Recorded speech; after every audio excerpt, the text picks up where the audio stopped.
Hello, listeners. Welcome to yet another special series episode of Masters Decoded. I am Anis Merchant, the Chief Decoder.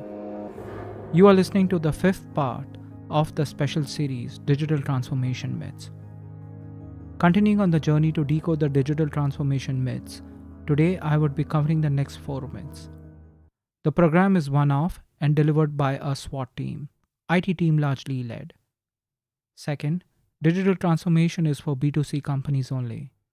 Number three, you would be able to get a short term wins quicker. Number four, the program can be driven only for large companies. Without much further ado, let me get on with it.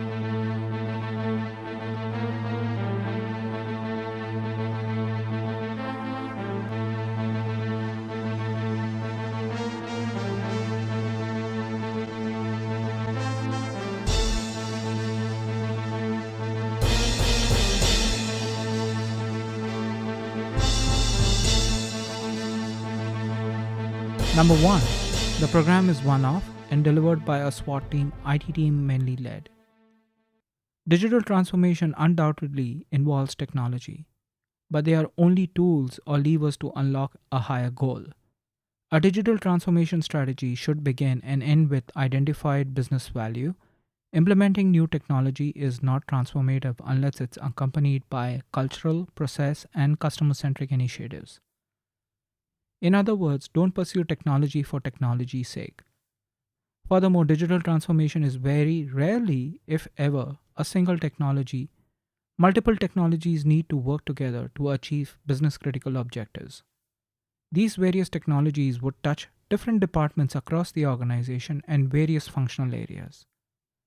The technology is a critical enabler, but digital transformation purpose goes beyond technology, typically addressing business adaptation to marketplace changes. Technology may be the most natural part of digital transformation.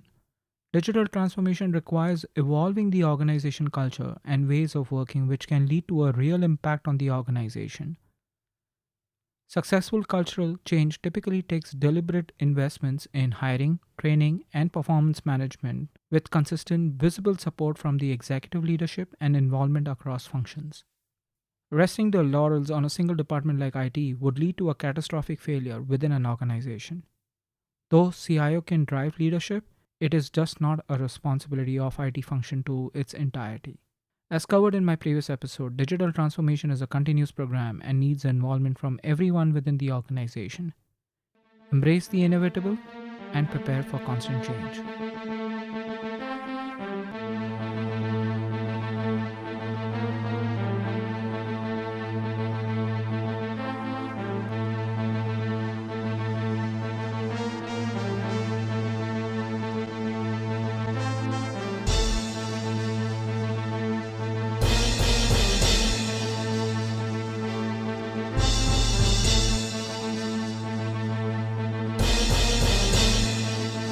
Number two, digital transformation is for B2C companies.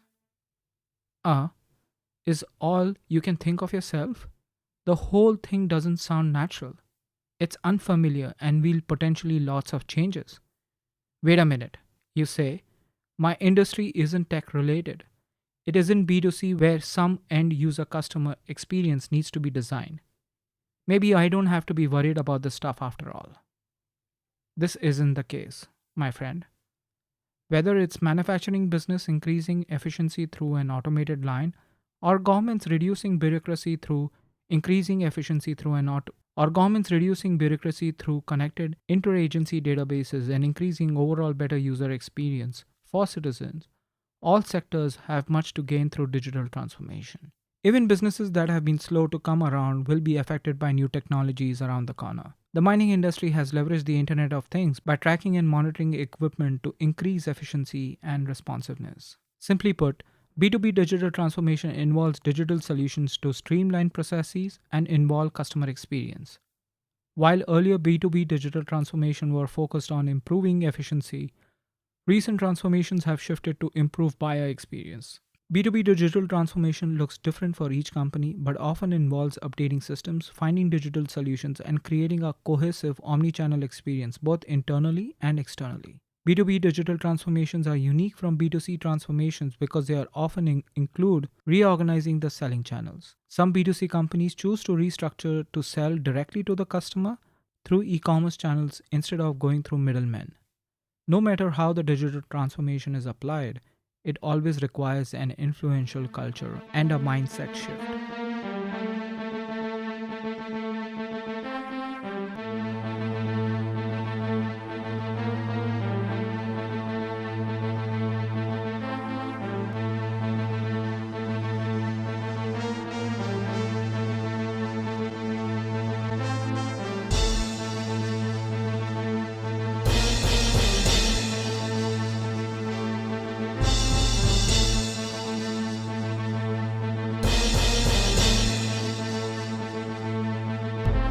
Number 3, you would be able to get short term wins quicker.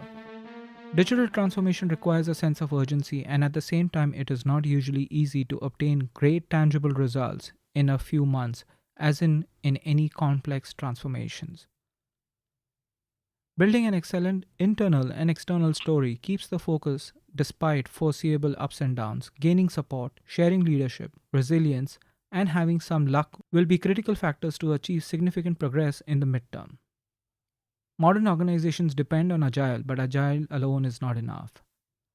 Companies need to synchronize their progress on Agile while their efforts to modernize architecture and develop new talent.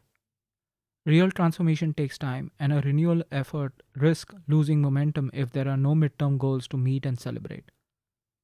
Most people won't go on the long march unless they see compelling evidence within the 12 to 24 months that the journey is producing expected results.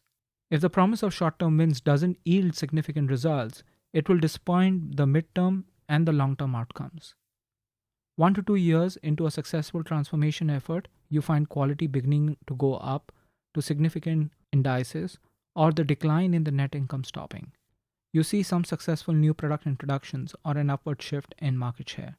You find an increased productivity improvement or a statistically high customer satisfaction rating. But whatever the case, the win is unambiguous. The result is not just a judgment call that can be discounted by those opposing change. Create short term wins indifferent from hoping for short term gains. The latter is passive, the former is active. In a successful transformation, managers actively look for ways to obtain clear performance improvements, establish goals in the yearly planning system, achieve the objectives, and reward the people involved with recognition, promotions, and even money.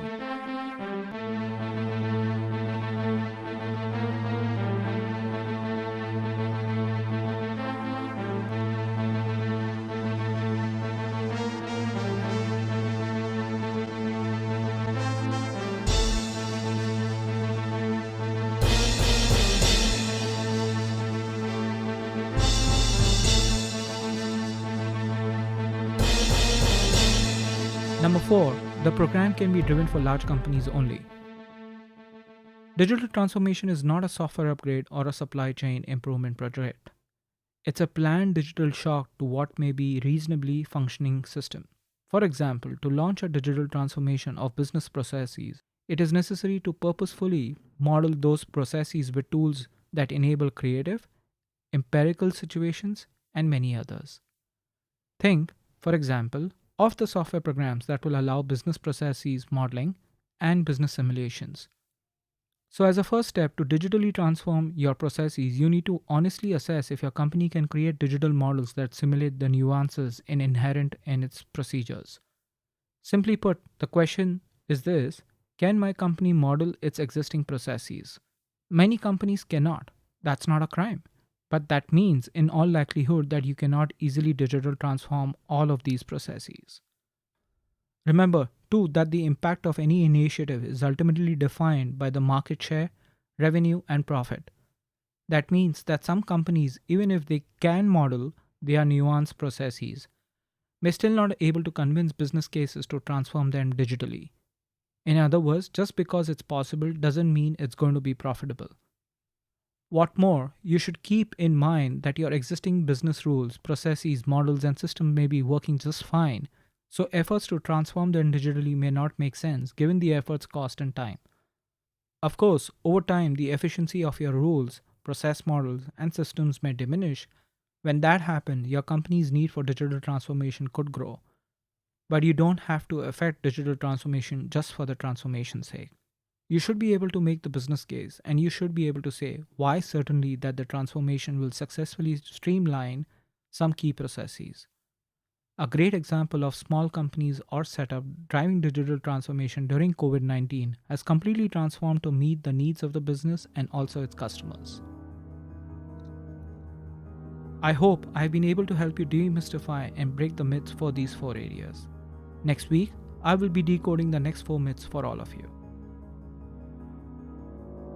Thank you for listening in, and we close yet another episode of Masters Decoded.